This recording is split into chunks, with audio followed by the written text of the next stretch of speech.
Okay, welcome back to members of 121 Community Church in Grapevine, Texas, and our study in the Identity of the New Testament Text by W.N. Pickering. Now we get into the meat of the book. We get into the response by Pickering, the evaluation of Wescott and Hort. We'll look at pages 27 to 47. We're going to break down chapter 4 into three parts, so we'll look at 4a today, 27 to 47, and the initial evaluation of the Wescott-Hort theory. Let's begin with block 1 and look at the reason for variations. Falsification of texts. Gaius 175 to 200 named heretics who corrupted the scriptures and had copies made.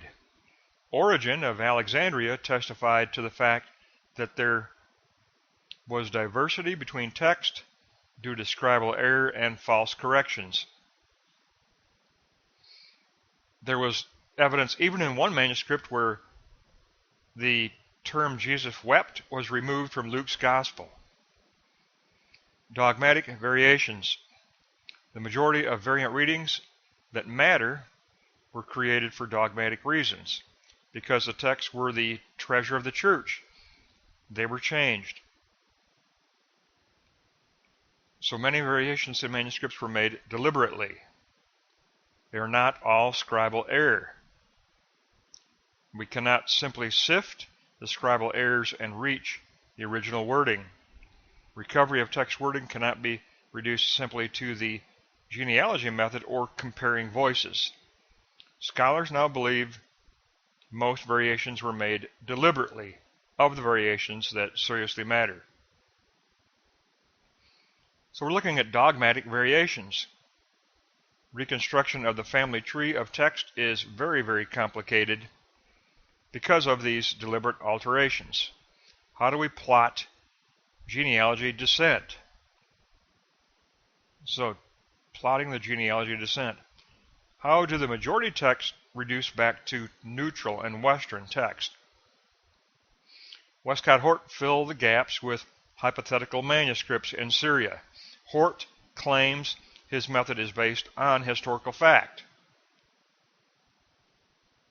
So is the genealogy of text historical or hypothetical? Where there is mixture of voices, the Hort method becomes useless. Combination of voices defies computation. The 4th century has only left us with two manuscripts, Sinaiticus and Vaticanus B. And there's no family tree there, so the 4th century only left us with Sinaiticus and Vaticanus B. So, because of significant variations, Pickering says the family tree method is inadequate and not responsible textual criticism. Let's move on to block 2 and take a look at evaluating the text type voices. Evaluating the text type voices. Demolishing the genealogy method. The genealogy method cannot be used for textual criticism. However, it still dominates the textbooks. Hort has put genealogy blinders on our eyes. Hort's results were a fabrication, says Pickering. There never was any labor-intensive process of induction performed on text. Hort's theory cannot be the last word in New Testament criticism. New Testament critical method. Today, new papyri have been discovered, and generalizations about the Byzantine text can no longer be made. Old text types themselves are never a perfect witness. They also are mixed in ancestry. So even the older text of Wescott and Hort, they are mixed in ancestry. Old text types is mixed. It is still customary today to divide text into 4 families: Alexandrian, Caesarean, Western, and Byzantine. Of the Caesarean, Metzger stated that today the Caesarean text is disintegrating as a distinct voice. the disintegration of voices. Metzger called Caesarea an erroneous grouping. Today, all four voices as foundation stones is deteriorating. The Western text is not a single archetype either, says Metzger. Text types are not archetypes. Nestle-Aland denied the Western voice as a definite group. There are 17 subgroups just in the Western voice, and the Alexandrian voice, or the neutral voice, is reconstructed in an artificial category. Therefore, if we take a look at Block 2, Note 7, reconstructed artificial voice types. The United Bible Society has already rejected the Alexandrian type text, and the Byzantine texts defy any attempt to group them. They simply share a general affinity. So Metzger and the United Bible Society have moved away from the text type voice family tree method. So based on Block 1 and Block 2, we can move on to Block 3 and take a look at drawing the critical conclusions. Okay. Early mixed text. The manuscripts of the 2nd and 3rd century have a mixed text and were found in Egypt. The Alexandrian texts are mixed. This argues against the text type voices that are clearly distinct, because Alexandria and Antioch are not clearly distinct.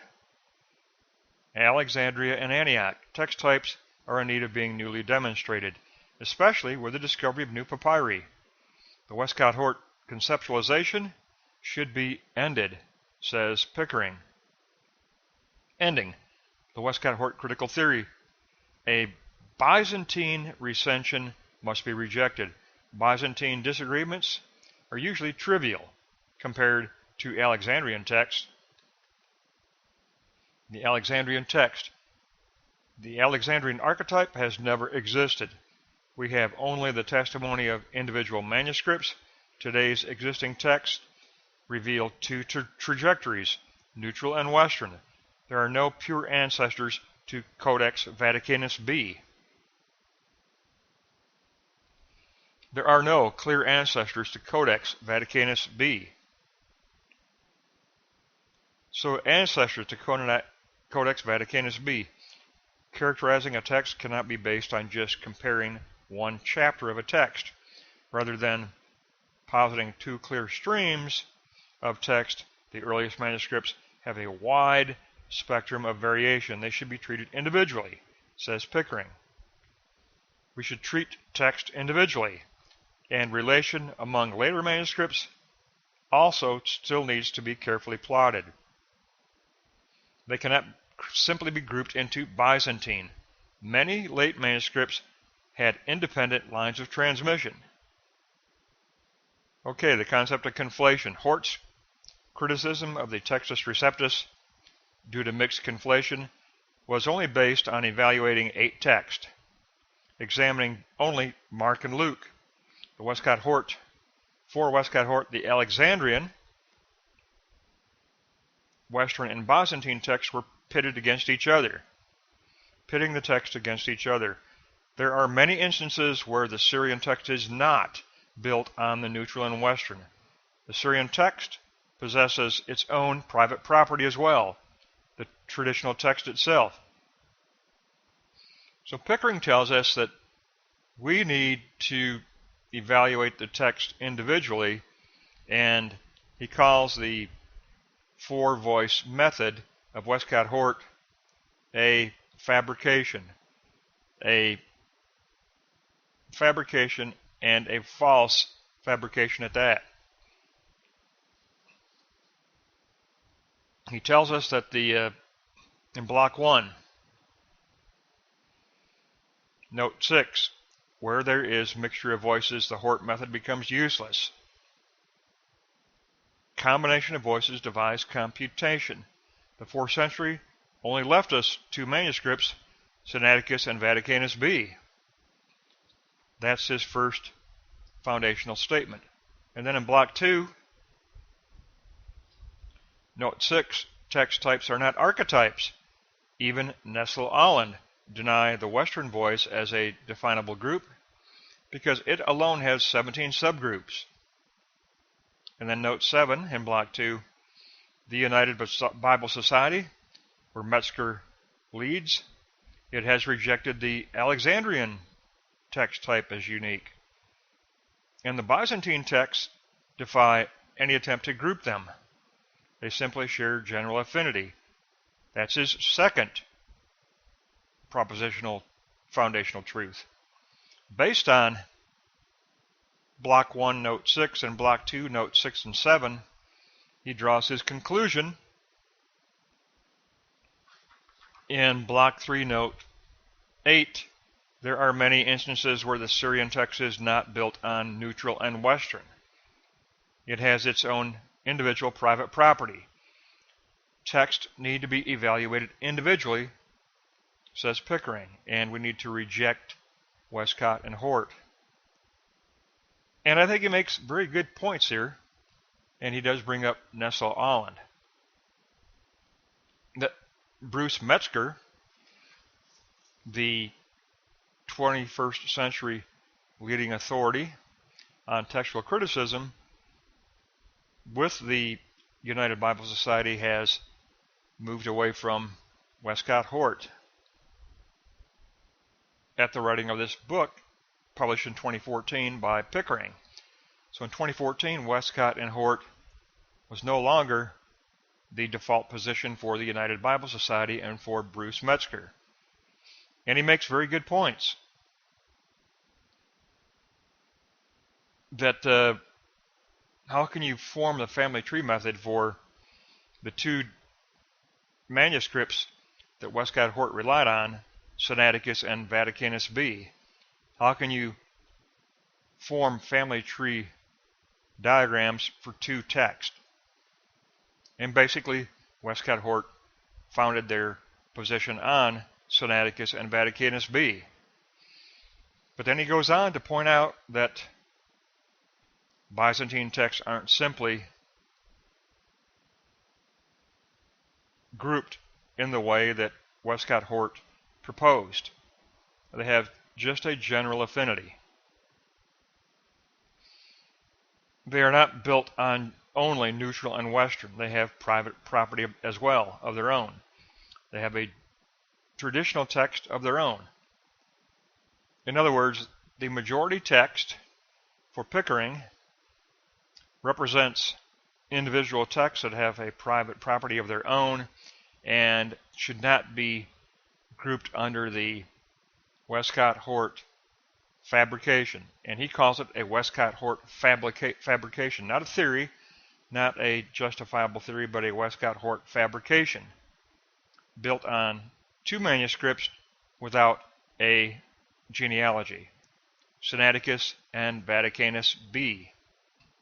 Very good work here. I say this initial evaluation of Wescott Hort is very good.